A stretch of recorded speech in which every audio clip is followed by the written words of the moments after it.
The next person on stage, our first keynote, apparently has such an impact on what he does that I was just told here is an institute for logistics and transportation. And when they heard he was here to say a couple of words, the professor there apparently grabbed the whole class and brought them here because he's had such an impact on what he does.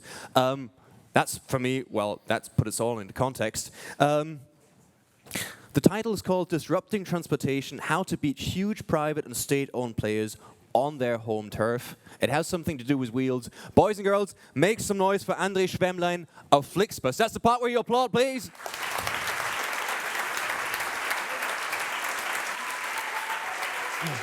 Thank you.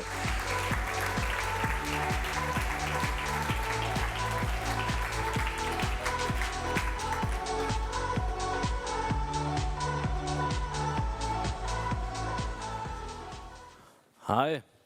Well, that's an introduction. I didn't invent the wheel. I wish I had. That would have made some impact. Okay, I'm relying on the wheel with what we do. I mean, if I have to introduce what we are doing, I've done something wrong in the last couple of months. I'm in Vienna, so I'm scared to ask, but who knows our product, Flixbus or mein Fernbus? Oh, that's okay. So I suppose most of you don't know me, but you know my product, so that's the most important thing. What we do is, we're bringing buses on the street. That's quite obvious. But in my mind, what we're doing is we are changing transportation. It's not just about people getting into a bus instead of a train or something. We are really changing some rules that are present and that have been present in the industry of transportation over the last 50 years. And if you ever, I came here by bus, which it was a night bus, a 6 hours ride from Munich. Unfortunately, it was a little early, so I arrived at 5:30 in the morning. So I had some time. I had a small nap in the office, in the hotel lobby of Motel 1. So now I'm quite refreshed. So where we come from is that we had an industry with a very old product. I mean, going by the buses, for you guys, it's more obvious, like going school bus or something like that. Most older people think of like doing these trips where it gets sold some stupid things in a outback area. This is what we are not. What we are is we have a cool and new mean of transportation, which is totally different than anything else you have in the industry before. And I think this is part of the success we have. And that's why it's important that we had also like the context of regulatory environment. I mean, all of you know that. This was all not possible, and unfortunately in Austria, in many ways, it's not possible at all at the moment. In Germany, it was a deregulation, and out of the blue, a market that has been sleepy over 50 years, and where everyone said, yeah, this is stable, now totally exploded. In our history, we had now, and our history is quite short, it's about 3 years combined, we had about 20 million passengers, and still counting, so I think we will like double that number in the next 12 months. And this was all because of a regulatory environment changing and some guys having an idea. So I had no background on that. I had no starting point in buses. I had no fucking idea about buses. It was me and 2 guys sitting in a small room in Munich in an entrepreneurship center. We get a pitch deck and we get a lot of slides, and then we get to the entrepreneurship center and we pitched our idea, having buses, and the prize we won was 6 months office, and this was the office we had. We fitted at the end of the 6 months, we fitted 8 people in that office, and honestly, the door is like here. So when you're standing in the middle, you could touch everyone in the room. So our first intern had our investor calls with us, and our huge investment is in the corner there. It's a printer for 300 euros. We thought about 2 weeks if we would buy it or not buy it, and it's so expensive. And this was in summer 2012. What's not on that page is my surfboard I surfed in at that time. and I had a surfer and said, yeah, this founder style, it's so cool. I'm gonna go, in the morning I go by bike to the office and have my surfboard with me and surf. In Munich you can surf in the city. Actually I surfed twice. We moved the office around 5 times, always with my surfboard in my office. I never surfed again in the last 3 years. But there will be the time when I get back surfing. At the same time, when me and 2 friends were sitting in that office in Berlin, there were sitting 2 guys in a even smaller office, and thought about the same idea, unfortunately, or fortunately at the end. So we had the same idea, and we founded 2 companies. And one is Flixbus, one is Entrepreneurship. Most of you will know both names.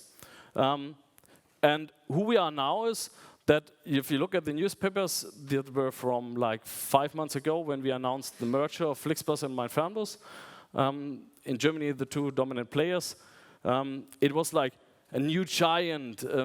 So this was the overall perspective.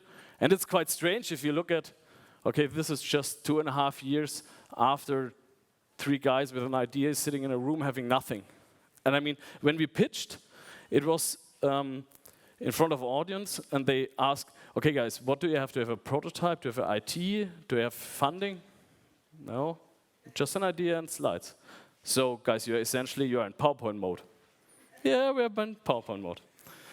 So in 2.5, 3 years, you get from PowerPoint mode to that, and you've got a lot of press coverage, and it's great to feel that you change something. It's good to feel that you're creating value, and it's true what the ambassador said. It's really magnificent, and you don't want to do anything else. Instead of sometimes it's still mysterious if you get in the office, and if you look at what happened when we started, the guys in Berlin, Torben and Panja, started in April 2012. We started in February 2013 with 1 bus, a couple of people. Then we ramped up in January 2014. We both had a network and strong competition. And then we expanded and expanded and expanded. And end of 2014, we both had a network spanning around like 10 countries, having 250 people around that. Yeah, and then, I mean, we had 2 years of fierce competition. Yeah, and I mean, in my office, no one was allowed to wear green. So if someone came and had a green pants or green shirt, I told him, okay, don't want to see that color again. Yeah? Actually, we are now banning blue, and we are becoming green, and I like wearing green. So now we merged after a couple of discussions. It took us 4 months to figure out how we do it. But after 4 months, we announced, okay, we're going to be one company. And when we look at where we are now, it's like we are around 600 plus is not correct anymore. It's 650, around 650 buses at the moment on the road. If there is more traffic, like strike in Germany, we drive like 100 or 150 more. We have around 650,000 Facebook followers, more than 500 employees. Just in the offices in Berlin and Munich. We have like the drivers out there, they don't work for us, they work for mid-sized bus companies. These guys are around 3,000, 3,500 people.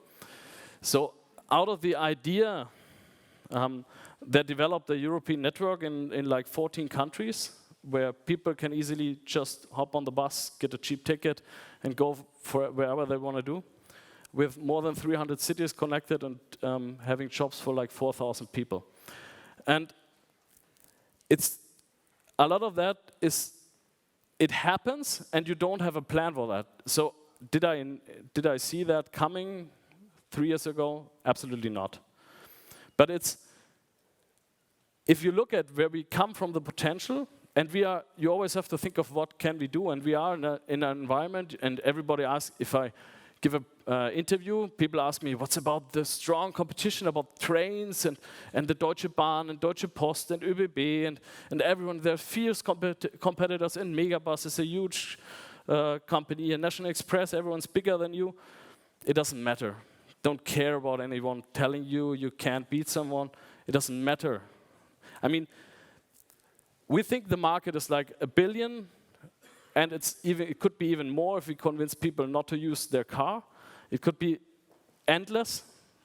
And if you look at who's our competitors, I mean, it's when we started, we were like 2 and 3 people, and our competitors, and it was totally clear that they are our competitors, like at hundreds of thousands of people, billions market capitalization. And when we started, there was quite short time after us, there started National Express, their service in Germany, with 20 buses. They were at that time 2/3 of our size. And everyone said, okay, they are so huge, they're making billions of revenues and they are making profits and they can invest endless money. No, that's not true. They are slow, they are corporate, they have controllers telling you, no, you can't lose money over here half year. And at the end, they left after 1.5 years. They never got grip, they tried it, the old mindset. If you look at, we have 500 people, people ask me, what the hell do these 500 people do? They win against these guys. And that's the difference. National Express tried going there and just driving buses and waiting for customers find it and having. They didn't have a clue about the new age, about what's internet doing, what mobile is doing, how people think. They just thought, yeah, we're doing buses like 60 years and we just do the same than we always do. And that's wrong, and that's why I'm not scared about Stagecoach, Deutsche Post, Bahn. If you look at our market share, it's currently like 70, 50, 75. Most likely at the moment more 80% in the German market. And now we are announced to go to Benelux. We just expanded our network to Benelux. I think with yesterday we started like 50 new buses in Benelux. With already driving 50 buses to Benelux. I think we are market leader already in Benelux. After Megabus, it took Megabus like 4 years to build it up, and we now did it in like 3 months. And then we had a press conference in France. We have a great guy, found a great guy who is now managing director in France. And he gave an interview, and people ask, yeah, but there is SNCF, and there is Veolia, and they are all huge, and Eurolines. And his answer was, we don't care, we are here for market leadership. What do you mean, like 50%? No, we have 80% in Germany, and that's what the guys in Germany did, and I want to do the same in France. And that's the spirit. Don't care about who's your opponent. If you are strong enough and your product is good, and if you are, and yes, sometimes you have to be aggressive enough and you have to be clever, then you can beat anyone. What we do is, we always thought of what can we do and what can't we do. And what we can't do is driving buses. So we don't employ any bus driver, we have no bus, it's more like a franchise model, which gives you enormous speed, because I don't have to buy a bus or hire drivers. So I tell 3 companies, please do that, and they do it.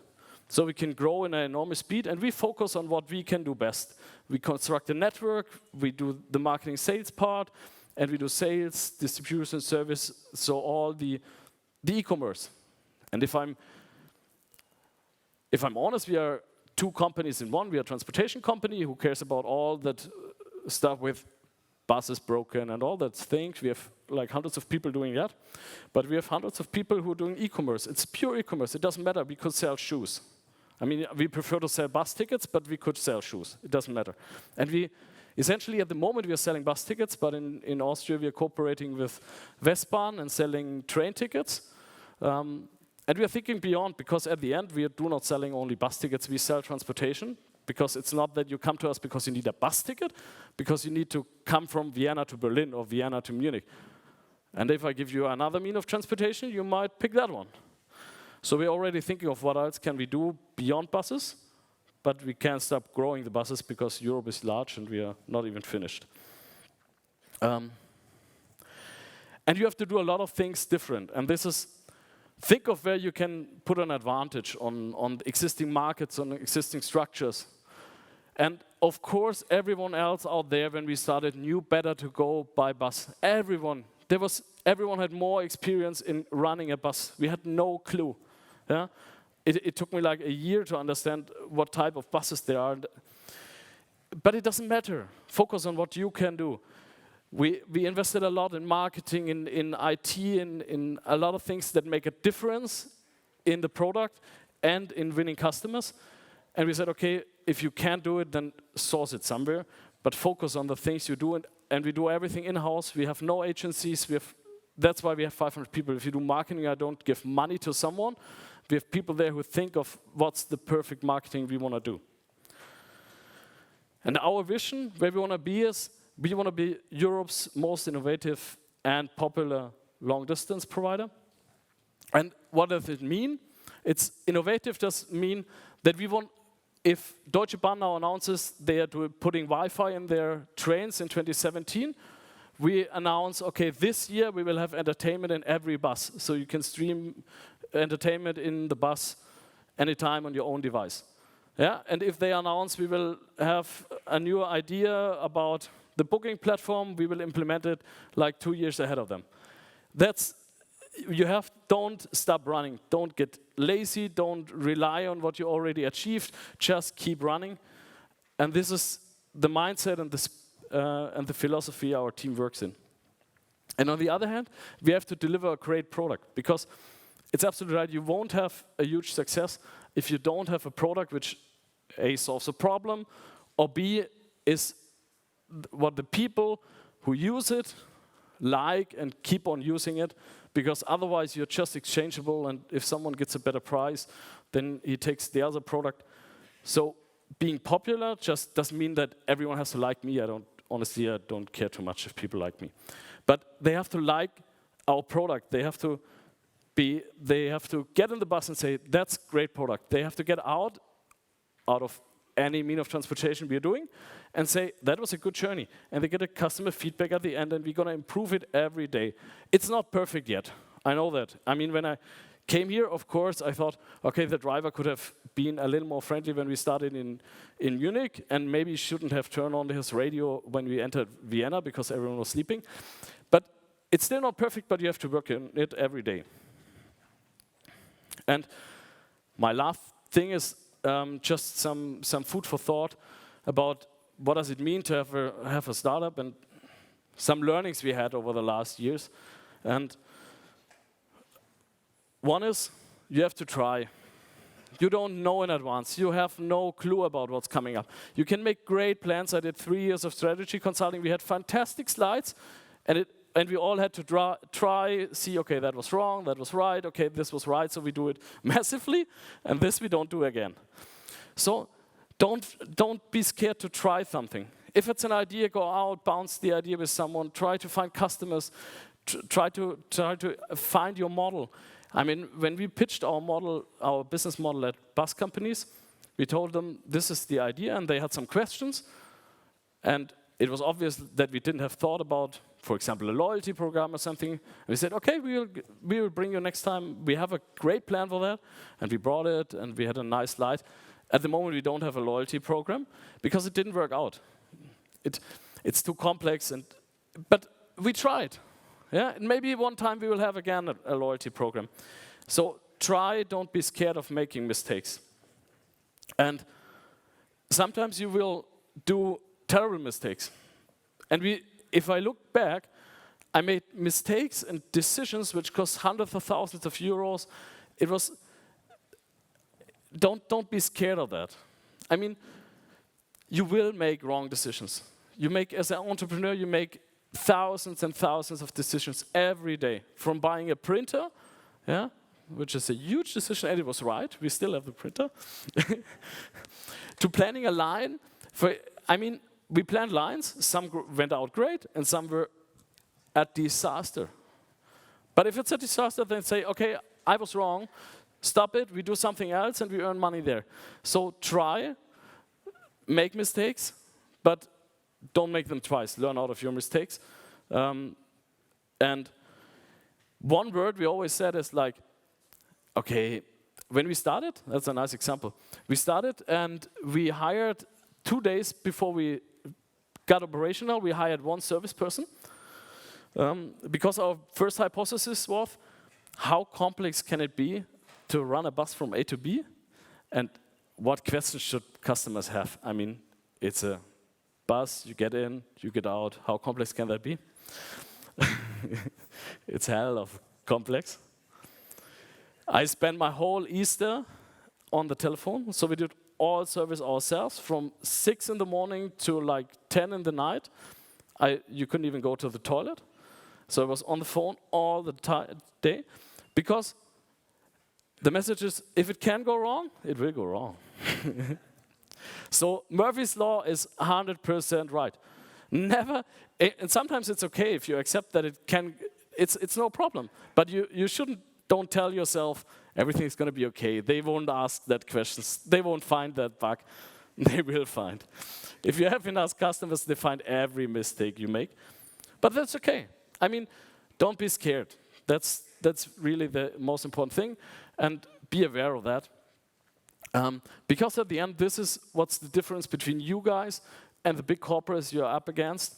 You think different. You try things. You don't care about the old rules. You don't care about, we have done that way all the time. And yeah, but I want to be promoted in a couple of years. I don't want to risk anything. You don't care. You do something else. You try things that look stupid at the beginning. I mean, when I told my wife that I'm going to do buses and leave Boston Consulting, I mean, it was, at the beginning, our wife thought we were kidding. I mean, they were like, yeah, you go play with your buses on Saturday. And on Saturday and Sunday, we were sitting together and making plans, and our wives were together having like brunch. The guys are playing with the buses. And, but they will realize it's better they go back to consulting. And yeah, we never went back, and I don't want to ever go back. It was a great school, but we're never going back. And at the beginning, it looked really stupid. It was like nobody believed in us. Really nobody. If you pitch the idea, you are three guys and say, I'm going to disrupt Deutsche Bahn. It's like, with what? With buses. Yeah, but buses are there for like 50 years. How fancy is that? So don't care. You have a team of passionate people. If it might be 1, 2, 3, 500, doesn't matter. You need a team of passionate people, great ideas, and think around the corner, and you can beat anyone out there. And so on the one hand, go out there, found something, have an idea, push it through. And if you don't have an idea yet, you're welcome to come to our place, get some ideas, get some spirit. So we're happy to have you on board, or even more happy if you're not on board and making your own company.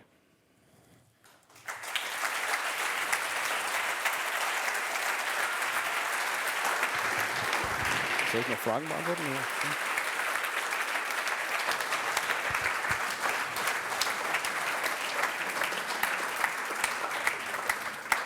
I just had to think of the dialogue, like, okay, darling, I'm fed up, I'll go drive a bus now.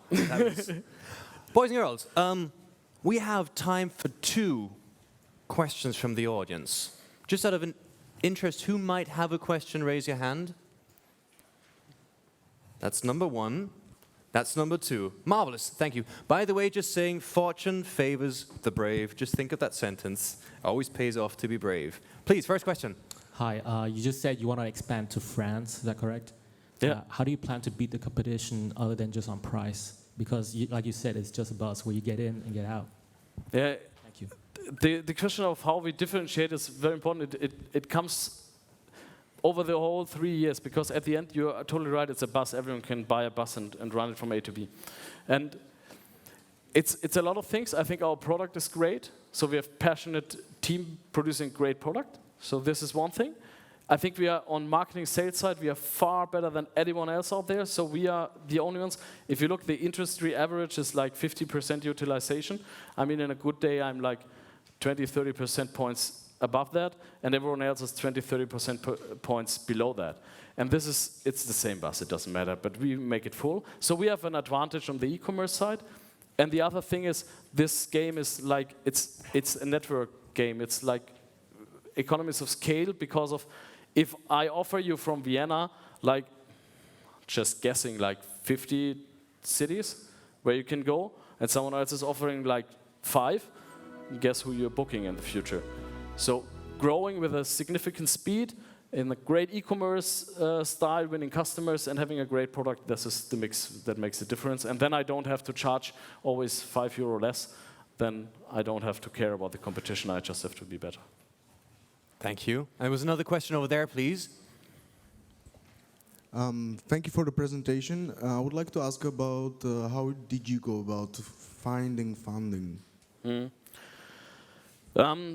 So obviously we needed a lot of funding for that. We didn't have to buy buses, so it's not like if you calculate buses like 300,000 euros, we didn't have to buy every of these 650 buses. But it took a significant funding, and we were in a lot of like talks with potential investors, and we did like the usual stuff like business plan, contest, and we didn't have a perfect clue. And we did try a lot of like introductions. We got some offers, we didn't like all of them. And then one initial business angel found us in a business plan contest. He gave us the initial funding, and then out of that we grew new business angels. Then the VC called on our service hotline. Holzbrink Ventures called on our service hotline. It was occupied at that time, of course, because I was on the phone all the time. So we were not available for reaching for Holzbrink. So they write us a Facebook message, please call us. We want to fund you. That's a good coincidence. So then we got some VC funding in, and in the last step with the merger with Fernbus, we did a really growth equity round, and this was just then the classical introduction by Holzbrink. So it's all introductions, but the initial one, you have to be a little lucky. There you go. Thank you very much for those open words. Boys and girls, it's the part where you make some noise. Thank you. Thank you very much. Thank you. Thank you.